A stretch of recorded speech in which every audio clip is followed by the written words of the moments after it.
Hello and welcome to CHGO Red Stars Podcast presented by PointsBet. Use promo code CHGO when you sign up to get 2 risk-free bets up to $2,000. I'm Sandra Herrera, joined today as always by my friend, homie, and colleague Claire Watkins, aka Scam Originator. Claire, how you doing today?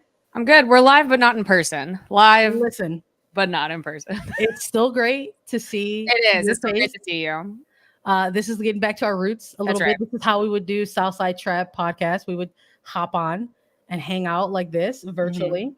And we have moved to the CHGO family. And part of the cool perk about that was that we were going to hang out in the studio together and do this live. And we're still doing it live. But because like most people have known, we've become a weather podcast as well, on top of being a Chicago Red Stars podcast. And quite frankly, the heat has broken everything in the city of Chicago. And that includes AC units in certain areas, including my own facility. It's been tough this week. We've been sweating a little bit. Yeah, it's warm. It's like we could stop being a weather podcast if the weather would stop being so crazy. So we went from like 40 degrees and cold and rainy and like the Sky game last time I was wearing a beanie.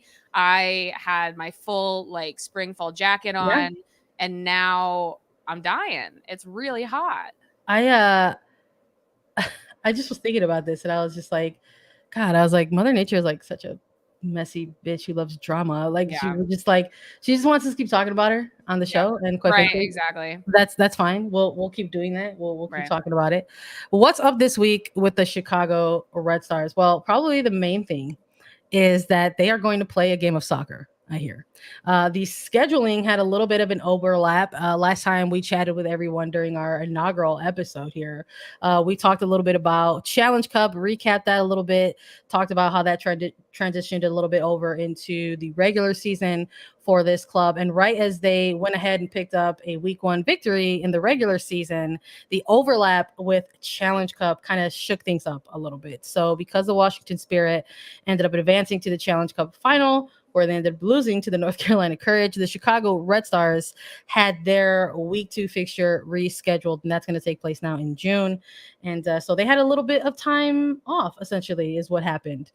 They just got to wait around a little bit while everyone else kind of played. So instead of 12 clubs participating in regular season action, it was just a 10. But honestly, when you're looking at these early standings, it kind of worked out, I think, okay for the Red Stars. Yeah, I mean, a lot of teams are sitting on 3 points right now. And some teams are sitting on 3 points because they have only played 1 game. And some teams are sitting on 3 points because they've won a game and they've lost a game. And so Chicago is doing well in that they are in the game in hand scenario rather than having lost. It was kind of funny because it was an action-packed week, right? Like we had the Challenge Cup semifinals on Wednesday. We had a pretty much full slate of regular season games plus the Challenge Cup final, which everyone knows was like a lot. And then the Red Stars were just like chilling. And then on social media, you've got like the Red Stars just being like, we're on the beach. We're going to a show. You know, it's I love that. I was like, I love that for you. I wish it were for me as well, you know?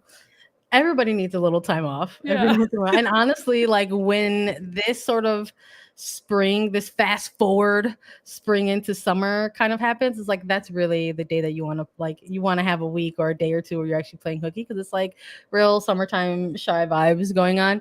But I love that what we saw from their time off was that some players went to go see a musical, and I really, really like that. Not only did they go see any musical, they went to go see Six. Yeah, they want to go see musical. Six. Which I don't know if they got a hookup because it's the CIBC Theater, which is obviously their like presenting sponsor now. But I thought that was cute. I thought it was funny. I thought that I was like, because that show, I don't know if people are familiar with Six, but it's very girl power. Oh yeah. It's like it's very British. Yep. It's straight up about the wives of.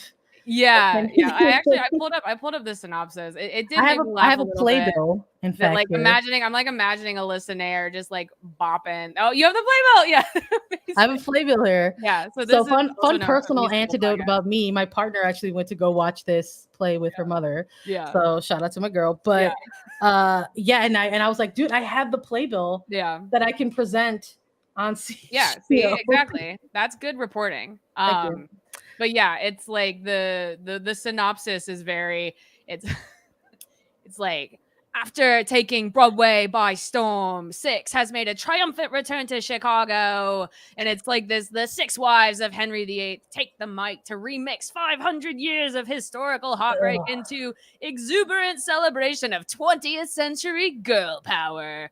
And I'm just like, I am imagining them really living, you know. I'm like, where did you go, Webb? Did they film the mega mix is what I want to know. I'm like, do they have that in their files now to like get pumped up? I love that reading right now. Thank you for the voice. I was like, what happened to my friend Co's player? It was pretty authentic, right? Yeah, you could probably be in Six the musical. I think Six the musical. Yeah, quite frankly, I would have. I think when we get a chance to maybe chat with some of the players again, we might have to ask about their favorite parts of the musical is, for sure. But I mean, it was nice to see. I think knowing the game that the club kind of came off of, knowing that there have been a couple key players that have been missing for the Red Stars squad, it's sort of kind of maybe had this little bit of a layer like, well, maybe this is a little bit of a blessing in disguise to have some extra time off this early in a regular season.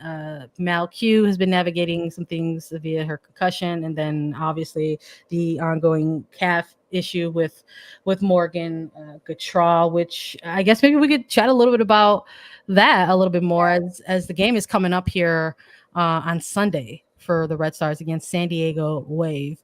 And we'll give our thoughts on the match a little later in the show. But in terms of any kind of pre-match stuff for this team, there was some media availability that took place for the team ahead of this game. We got to chat a little bit with head coach Chris Petroselli, Zoe Morse, Rachel Hale as well. And different energy for sure with talking in some of these pre-game media availabilities. In the past, there has sometimes been a very, let's just say, very weird and unnecessary energy when it came to talking to a coach about injuries and things like that. But it was nice to maybe get an update a little bit and have some transparency and some honesty. And the truth is Pugh is participating in some trainings, but it's like very limited. Taking some touches and things like that, I believe is what Petroselli mentioned. But that this game on Sunday might actually be a game too soon. I mean, it's one of those things when you have like a head injury like that, or any sort of, I think it's similar for an athlete that's dealing with illness or a variety of other things, is you can take touches, you can do passing, you can do all that sort of stuff. Contact is a different monster. And so it's more just the potential of things going wrong once you introduce a player into contact rather than them not feeling ready to go. And so I support being as cautious as possible because your noggin's really important. So it's gonna hurt. I mean, it's gonna hurt them. It's not great, especially because we have more player news, but this weekend they're still kind of running with the same roster that they ran against Louisville, and it's just going to be missing some people, you know? Yeah, it's just it also just sort of feels like, I don't want to say continuity, but it definitely doesn't feel unfamiliar to this team. I mean, we saw them really have to go through some things towards the latter half of the 2021 regular season, and they just, quite frankly, got through it to the point of a championship final. Well, again, I'm gonna say maybe it's continuity, but it just doesn't feel like it's something. It's not a challenge that's unfamiliar with this team to say like, hey, we gotta. What did you say last year, Claire? Use the toes that they have, right? Get through it and just sort of get through it. And we'll just see what happens week to week with that. But I think it's also like an important note to maybe talk about the fact that like when we were talking on the player side of things during this availability, we got to get introduced to Rachel Hale reintroduced to Rachel Hale for the first time in 2022 because she is also a player who had been navigating some injury things. I believe it was hip related to start off this season. But to have Zoe Morse on and then have Rachel Hale as part of that as well.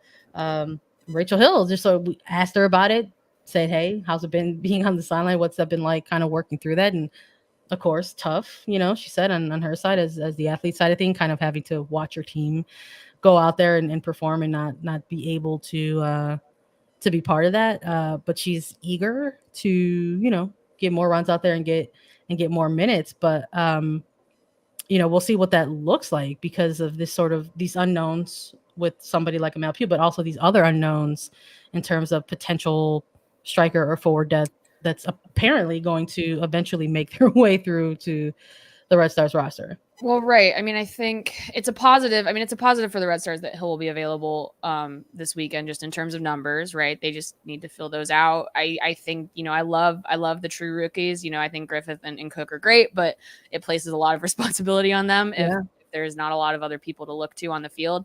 I'm interested in Hale's fit in the new style. We haven't gotten to see her really. She came in as a sub late in the Louisville game. And at that point, Chicago was just like absorbing waves of pressure. So the front line was not really getting that involved at all. Hard to gauge. Yeah. So really hard to tell. I'm fascinated because she's more of a defensive presence. It's weird to say for an attacker, but her role last year was she was able to run them down. Yeah. It was a lot about sort of going up lanes and coming back into the midfield and just making things really hard for the other team so that other players could play make. That's not how they're playing this year. And so I'm interested to see. They're also not really playing true wingers, they've got this different shape. So I don't know. I'm fascinated. Like, obviously we've seen another kind of subplot that I think is similar is Alyssa Motts has become outside back depth. Yeah. In her kind of role as a super sub with the team now. And I think that I'm just curious to see if Hale herself changes her game to the formation or if her role within the formation changes, because obviously Chicago's playing very, very differently than they were last year. Oh yeah, extremely. And I think like hearing her chat a little bit about that, I think the players, it's obvious that they were like tasked with that. It almost sort of feels like, right, even if you're someone who has been with this club since like, let's say year 2014 or year 2019 or wherever, that coming into this year is a little bit of maybe a clean slate, so to speak, or maybe like things are leveled out a little bit in terms of how players are going to adapt positionally within this system and what that looks like and who excels or who has the chemistry that's developing with whomever, and we're still in the early phases of this. So like going off of the last game with Louisville, which is such a tough game to even sort of talk about or analyze just because of the goofy weather match that it was weird, the constant stoppage, and I mean almost nearly a 90-minute lightning stoppage on its own within it, and then to have Hale come off late in the game just to shut it down. You don't really, that's not enough there to sort of see like, okay, well, Rachel Hill's going to come in and really shake things up in this new style or this new formation with the Red Stars. That's just untrue. We would be liars if we came on here and said that. Yeah, so we'll see, right? We'll see. It's also interesting because we talked about how Ella Stevens is a more of a connective 9. She's not like a kind of run at the back line sort of a player. Yuki is obviously a very connective player. So when you think about the players, and this is maybe a good segue to talk about some of the other players that are coming in, when you don't have anybody whose job it is to turn and score, other than maybe the wingers, like I think it's Aaron Wright's job, and I think it's Bianca Sandra. Like in your forward line, if you've developed all of these really cool connecting or defensive press kind of experts, that's great. But if your 3 players that are actually there to like go score goals are not with you, then you're like, well, where's it coming from? Who's gonna provide that? Who's gonna be the one? I mean, I don't know. I guess that's gonna. I mean, again, it's still really early, but I don't think it's unfair to maybe start thinking of those types of storylines, as 2022 continues to unfold. And I think that's a big one of them. I mean, heading into the preseason, we were constantly looking at that roster getting updated, and we were just like, that forward line is super thin. And there were like still unknowns, and we're talking about the depth of that. And maybe this is where we reintroduce the name Sarah Luebbert to the conversation a little bit. in this one.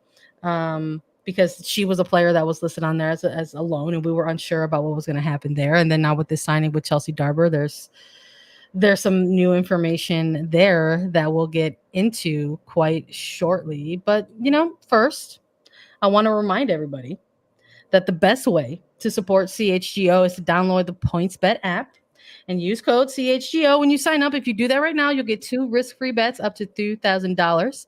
But that's not it. If you make a $50 bet or more first-time deposit, you will receive a free CHGO membership, which unlocks all of our web content, and you'll even get a free t-shirt of your choice from the CHGO locker. That's $2,000 in free bets, a free CHGO membership, and a free t-shirt from the CHGO locker, all for making more than a $50 first-time deposit at PointsBet. If you have any questions, you can email pointsbet@allchgo.com and we'll help you out. And of course, I'm pretty partial to the CHGO Red Star shirt. So if you're looking for free merch in the CHGO locker room, I hope you get the Red Stars one. That's the best one, in my opinion. Yeah, that's pretty good. I'm usually afraid of a white tee, but that one's pretty hard to give up. And yeah, I'll jump on to say, listen, guys, sign up for CHGO. Here we are. We're on the CHGO Red Stars podcast. We're coming to you live every week. That's free. You get our beautiful faces and our lovely voices and our very good and never wrong opinions live and free every week for you. But if you want to read about the Chicago Red Stars, Chicago Fire, Blackhawks, White Sox, Cubs, Bears, am I missing? Sky. Oh my God, Sky. Beautiful, beautiful Chicago Sky. You should sign up for all CHGO. You get a t-shirt upon signing up, and it's good to support local coverage that is supporting women's sports. We always say that, right? So you're getting written stuff from me about the Red Stars, you're getting the podcast, and you can just read a bunch of stuff about other Chicago sports. And it's really important to support local. That's what Chicago 134 says, right? So support local. Speaking of supporting local, we've got some people who were not local who are now extremely not local. It's funny that we're keeping it going with us being a weather podcast, because one of the things that we mentioned about very briefly in that first episode was when we started to touch on the idea of having a Sarah Luebbert back with the Red. Right. We were like, IDK, Mexico's kind of nice right now.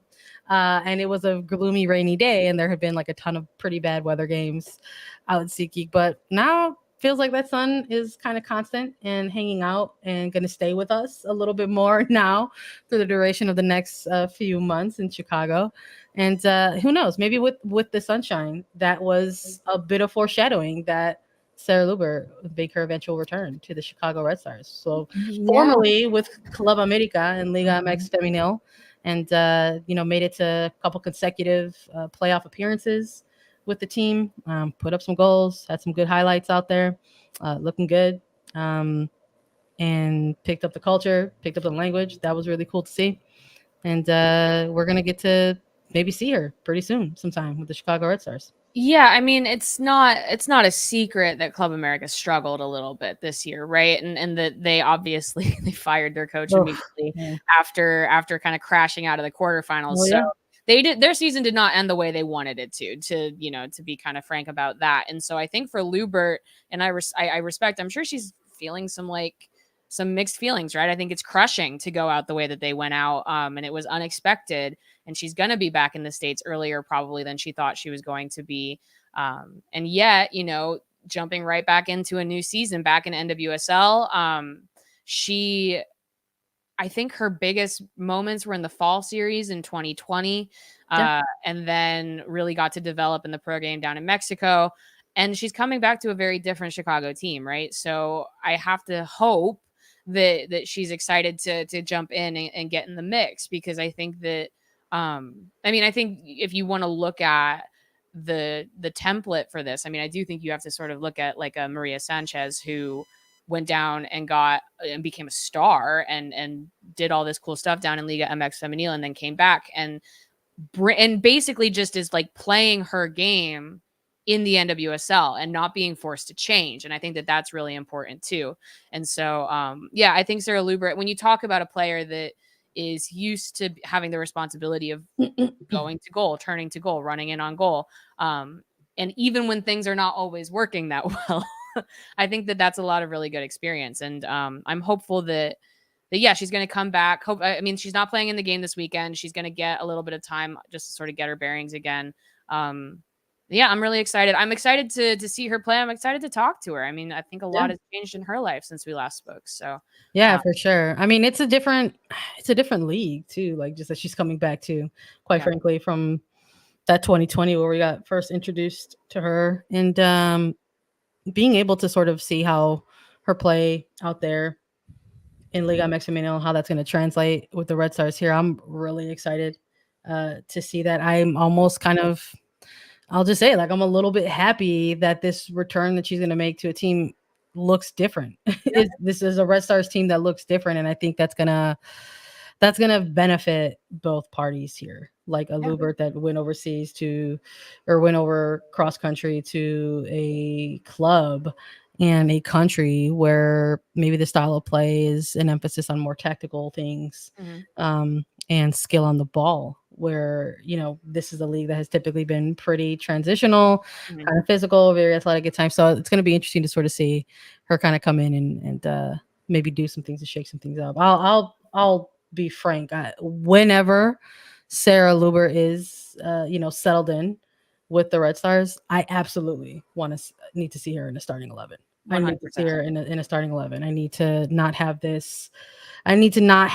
Hey, come off the bench and help us hold this 2-1 lead in the 75th minute of a game. That's gross. I need to see like starting 11 Sarah Luebbert with the Chicago Red Stars in 2022. Yeah. And honestly, I guess we're going to like echo similar sentiments about someone like a Chelsea Darbur. I mean, obviously that things like visa stuff and processes and protocols is not in really anyone's control other than the government's, quite frankly.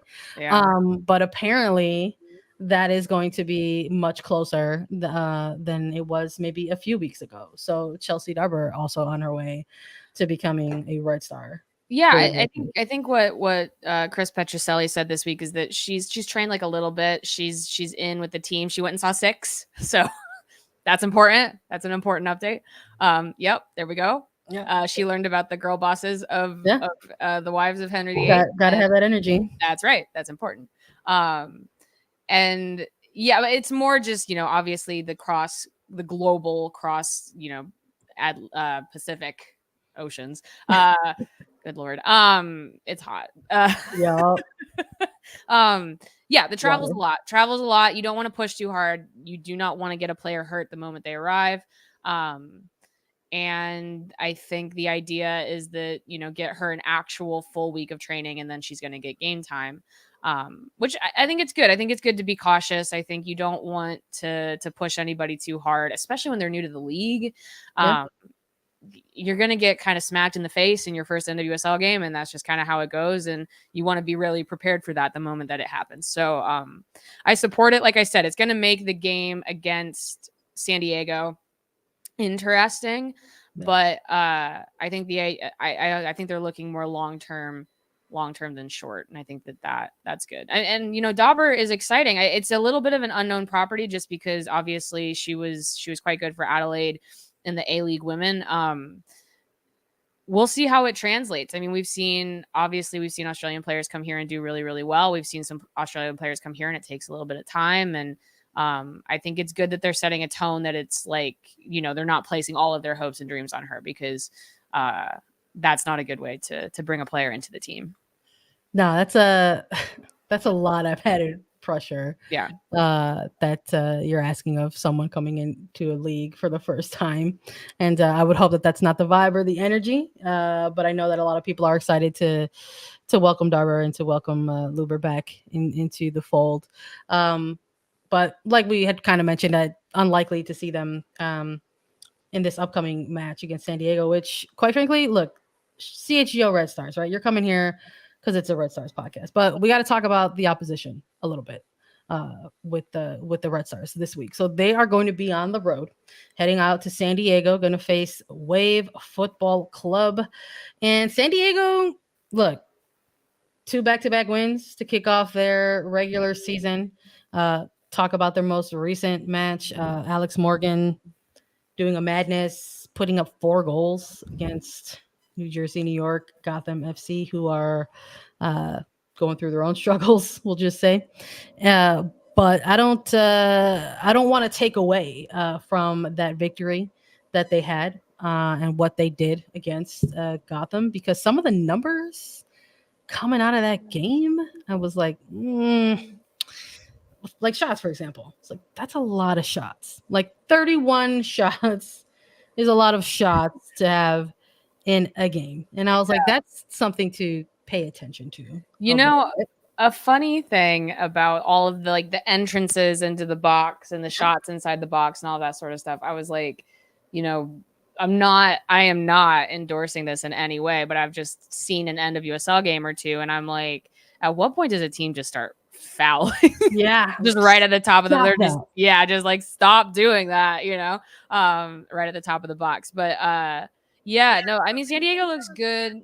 I think San Diego, we'll see with a new team, high highs, low lows. I don't know exactly how you respond after a game going that well. Like, I mean, I think similarly, we saw Angel City have that amazing home opener against North Carolina, and then they really struggled to maintain that energy against Orlando in their second game.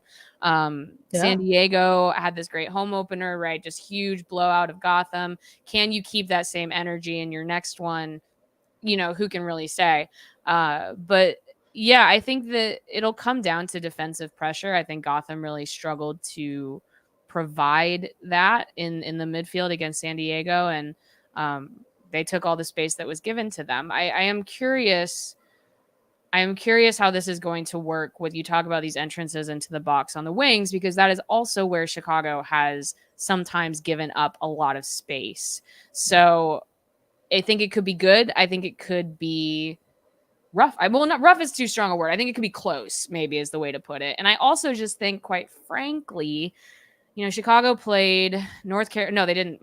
Again, I'm losing my mind. They played Louisville, Houston, and Kansas City. Those are the only teams that they've played so far. Yeah. And someone like Alex Morgan is a little bit of a different proposition on the back line. So Alyssa Nair is going to have a great game, is what I'm saying.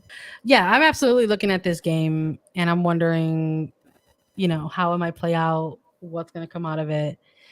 And I don't think you take a look at these two teams, take a look at the personnel, how they line up, and not, you know, take a look at the two goalkeepers and say, well, there's a possibility that it could just sort of come down to that. It could be a bit of a goalkeeper battle. I mean, it's going to be Canada's number one, Kaylin Sheridan, going up against the United States Women's National Team number one, and Alyssa Nair, and two great national team keepers and two great club keepers as well. So I just am like, that is something that's like lingering in the back of my mind a little bit. I'm wondering if, you know, within the preparations for something like you're facing someone or a team like San Diego for the first time, that you're looking at some of the limited tape that's out there on them. You're looking at these games that Alex Morgan has put up, whether it's the 4-0 blowout of Gotham or just some of the other Challenge Cup performances that she's been able to string together.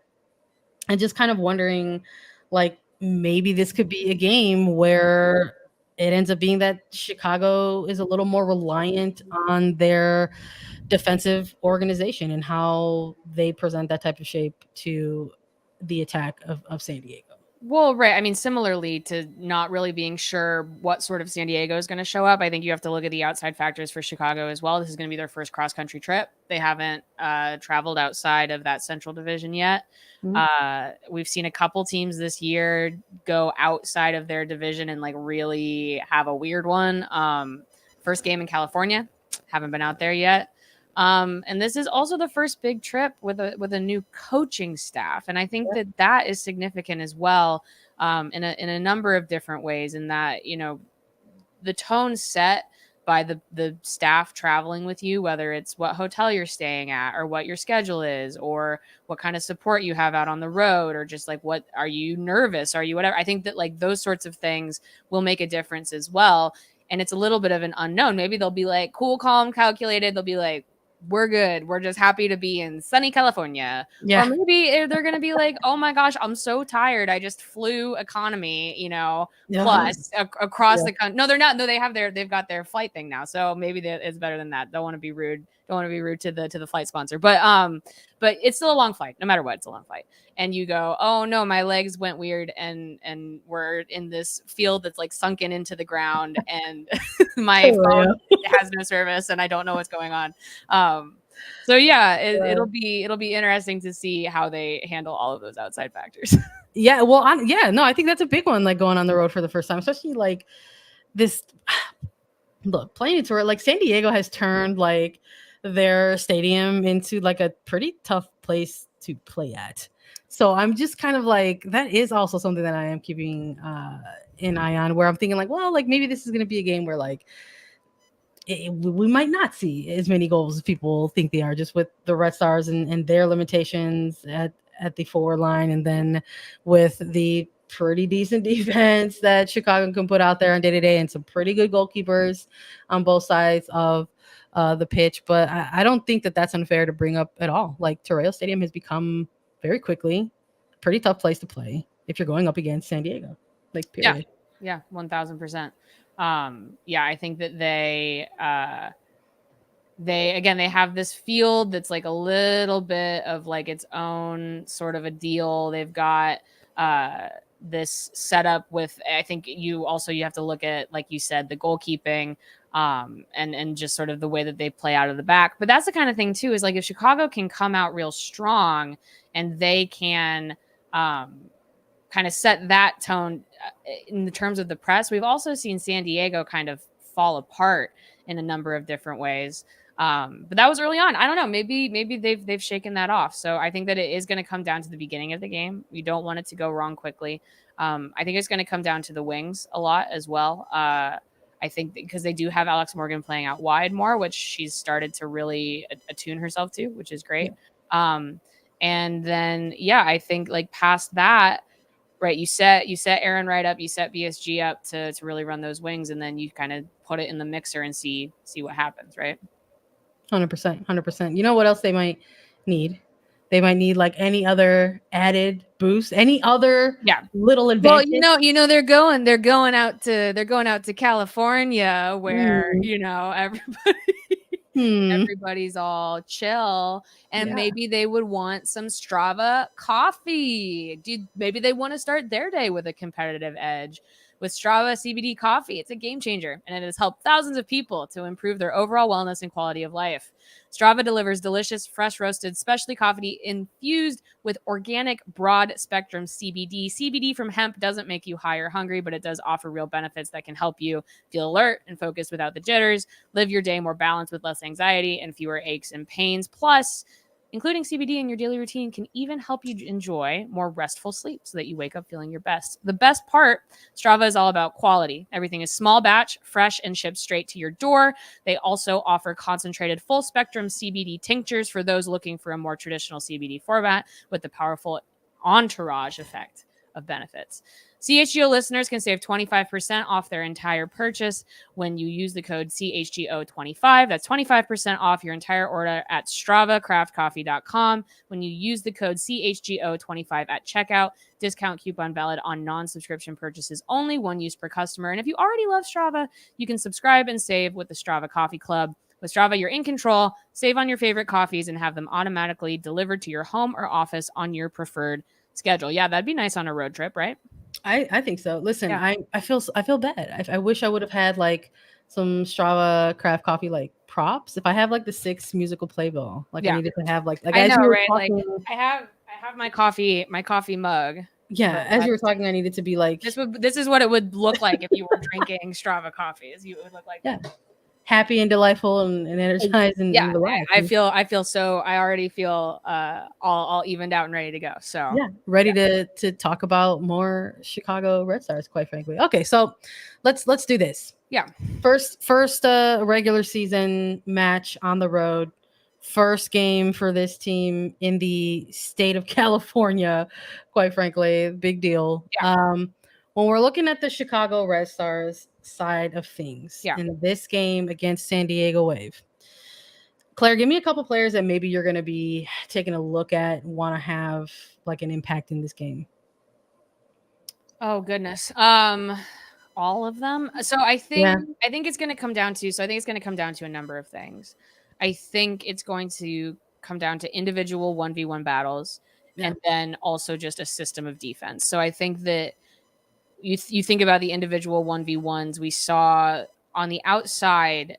This is the key, honestly, to the game. Or maybe it's not. Maybe both teams are anticipating this, so they'll do something very different. But in that game against Gotham completely lost control of the wings, 100%. Because, this is not a Gotham podcast. I'm not getting into why, but their outside back actually struggled to control the space that they were being asked to control, whether that was going forward or in defending. And then that caused mistakes. They got drawn into it. I mean, I think if you look at the actual goals themselves, it was a number of defensive mistakes that was kind of pounced on by the Wave. And Chicago just needs to not let that happen. So that means that if you are pushing the outside backs forward and you're like living or dying on that, and you're saying, we're not going to force them back. We're not going to make them, we are committing to them as an attacking generator. That 3-back is going to be dealing with a lot of 1v1 battles against some very good players. But maybe they also say, well, if we've got everyone pushed forward, we're not even going to let them get that far, right? Yeah. Don't let Alex Morgan get the ball. Don't let Sophia Jakobsen get the ball. And then they can kind of control the game from there. Also, famously, San Diego doesn't have the strongest midfield in the world. So maybe they say, okay, we've got this other system. We'll fall back on 1v1 defending when we have to, but we're going to ask the midfield to just not let San Diego have the ball, because you give Naomi Girma too much time, distribution it's just going to be stronger. So I don't know. I think there are a lot of different ways you can beat this team, but it's more just like, are they going to let you? So players, I think I would like Yuki to have a good game. I think that could be, if we're talking about possessing, if we're talking about that'd be helpful. Down in the midfield. I think that we need a little bit more interplay between her and Vanessa DiBernardo. I think we might end up seeing Zoe Morris at the 6 again. I'm not sure. Yeah. I think the more time she gets with Danny Colaprico, the better. And then I just think that the players on the outside, Tana Milazzo, Amanda Kowalski, they're just going to have to be in it to win it for the full 90, man. Yeah. Stay blessed. Yeah, exactly. Just stay blessed. Yeah. The Lord be with you as you go Thoughts and prayers. As you head west to take on Madre Morgan and her Wave side. No, I'm with you, dude. Honestly, I wanted to give you the soapbox first, but I can only echo what you've already talked about. I mean, we can even touch back a little bit into that. The last episode that we just did, we were talking about the midfield for the Red Stars, and we're just kind of like, maybe they could use some Strava coffee. Like it's a lot. It's a lot sometimes to add. It's a lot of ground that we're already witnessing in these very early months of Red Stars soccer. Ton of ground that the midfielders are covering, and it doesn't look like they're being asked to slow down anytime soon. So I am. I think when you're looking at this type of game, we have seen San Diego not have a ton of answers in the middle third right now. Anyway, I feel like they're starting to figure things out. It feels like Taylor Korniak is the real wild card here. I was going to say, it feels like they're starting to figure things out. It feels like maybe they might be another piece away, from things there in the middle. The European calendar is ending. Question mark. Yeah, question mark. We'll just leave it at that. Casey Stoney's got plugs, right? I'm sure they're looking in that area. But for now, I think that's like the big that's the opportunity. I think for me when I'm looking at the head-to-head and just recent form for both of these teams, like, well, maybe it's really the middle third where there's going to be some real give and take here. But I think having an Aaron Wright on one side, I think having a Bianca St. George's on the other is going to be helpful in a game like this. You just got to give them outlets, I think. If you can give them central outlets to move the ball and they can kind of want to do it, I think that's the key. I think what we've been wanting to see is that. I think we're still waiting for the game where we're going to see that. Yeah. And I'm hoping that maybe this one is going to be it. And you Yeah. know what? I'm not even, again, we've said this a lot already in some of these shows that we've been doing in 2022, that we don't have the expectations that we have of this isn't like in W's or L's or draws. Like we're looking for like the growth on the pitch. So I'm hoping that no matter the result, that maybe we do see that a little bit in this game. I know in our previous episode in the chat, shout out to everybody. I was going to say, if there are any questions in the chat, if we've got any friends, so we're gonna questions, let us know. What we're gonna start doing to close out these shows, what we're gonna do to close them out is maybe throw up a few questions, out there for y'all. And I'm not too sure if this is a question, but shout out to John. He said, I think in the past, CRS has relied on Aaron Wright to shut down Alex Morgan. And honestly, like maybe I can't really recall that right now. I don't have the numbers in front of me right now. They've set her on wingers. I think the issue is just that the system is very different now. It's just what I was gonna say it's a different Red Stars team and a different Alex Morgan that they're going up against. Right. Like I think in which they were like, okay, Aaron Wright, you go out there and you isolate this player. They did that a lot last year for sure. But this is just a different Alex Morgan. She's not playing with the Orlando Pride anymore. She's playing with San Diego. She's got mom energy. Like it's different. So maybe that'll be something. I mean, it's a very real thing that we're starting to see come to life for some of these players. So maybe that is still part of the game plan. We're gonna watch it unfold, but it's something to take a look at. I'm gonna maybe try to see if maybe go fishing back to some starting lineups with Chicago versus Alex Morgan in the Pride, maybe, and see if that was necessarily the case. Check out some highlights, but possibly. I mean, I wouldn't be surprised if that might be part of the game plan. Here, this is also not a question, but I do think it's a good one to jump into. Is Logan said the 5 defender lineup has been a lot of fun and not something I expected to like this much. And question for you, Sandra. Okay. Hidden. Are Aaron Wright and Bianca St. George defenders? Listen, is anybody anymore? Is anybody anymore? I think that they're not. I think they do fall back into the 5-back sometimes, but no, it's a fluctuation. We've been referring to it as that. I've been referring to it left around like it's a fake 3-back. Yeah, it is a fluctuating 3-back, and the only reason why that exists is because you do have somebody like an Aaron Wright and a BSG to help fluctuate that. Right. They're listed as defenders. They're not, in my opinion. They Chicago's operating with 6 middies at times. Well, and then also sometimes like the 2 10s go up wide, and then sometimes everybody knows like Pugh will go left, and then and then somebody Right will go run, and then we'll see a body flying. It's very Jeremy Bearimy sometimes, but it works. Jeremy Bearimy. My God, I think it'll be more structured this weekend because they don't have some of those playmakers. So I think when you see more of the classic creatives in the team, it's going to get a little bit more fluid. I think what we saw against Louisville was actually pretty rigid, and it was just like forward 2 10s, wingers, 2 6s, 3 defenders. But that was another one. That was like a game that had a very specific vibe, and they had to play it and get through it a very specific. Yeah, that's true. They were like lining up for battle with that one for sure. Yeah, like a very specific kind of way. So I am curious to sort of see, how they come out of this one, and it'll give us more fodder for, the following week when they're still on the road and have to face Orlando, eventually. But it's something that we're going to be keeping an eye on for sure. I think that might be a good individual matchup that we will probably end up keeping an eye on. Wright versus Morgan. Colaprico maybe versus a Turnbow if Turnbow's tasked with a start. And this one, right. I'm just already thinking of literal like kind of individual battles right now. John with another fluff question. We got fluff question. We're still on the musicals. Let's do it. Hit me with it. I just Moulin Rouge recently. What positions would these musical theater characters play? Charlotte Sisters, any of the Six Wives, any Into the Woods characters? I haven't seen Six, so I couldn't tell you. I have seen the videos of the mega mix at the end though, because I'm like, what's going on? So I know that's all I've got with Six. It seems like there's a lot happening. What position would the Skylar sisters play? Angelica Skylar is a playmaking 10.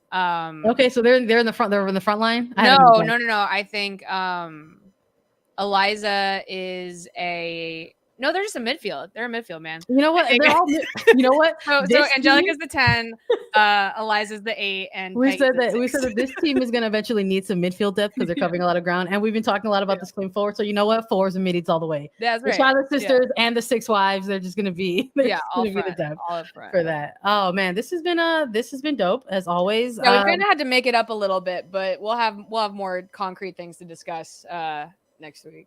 Yeah, 100%. We'll see what the result shakes out to be in this one. But listen, we have been having so much fun hopping on and doing these episodes and having everyone else join in and tune in and participate along in this with us. And quite frankly, you know, if you appreciate or have enjoyed these episodes and what we've been doing here, you need to go out there and sign up to be a CHGO member. You know, it has a lot of different cool perks. The biggest one is obviously this podcast and live show that you're going to always get from us. We're going to be here chatting with you about CHGO Red Stars things, and we might have some things like post-game things in the works. We're going to iron out some details there, but my biggest thing and my biggest plug is to make sure that you all get the membership so that you get access to the premium written content that Claire is going to be dropping for y'all week to week on allchgo.com. And of course, you got the dope merch. You get the free shirt when you become a member, and you get access to the members only Discord in the I was gonna say, Logan say members only Discord, which I can't get my login to work. I'll get it to work. Eventually you might see some of us in there as well. Yeah, I think my little plug on that as well is obviously everybody in here knows us from our Patreon, and we lived on the support of our subscribers for a number of years. And my pitch to support CHGO is not only all the cool stuff that you get, because you are getting pretty much exactly what you got with the Patreon, but the fact that they're facilitating this for us to do. You know, CHGO brought us in because they believe in Red Stars coverage. They believe in the coverage of women's sports, and they are facilitating us being able to do this on this platform. And that deserves the reward of women's soccer fans following them onto the platform. So that's my little pitch as well. Right on. Thanks you all. Thanks to you all joining us. We'll be back with another one for sure. Hopefully it's to talk about a CHGO Red Stars dub. Everybody stay hydrated, stay cool.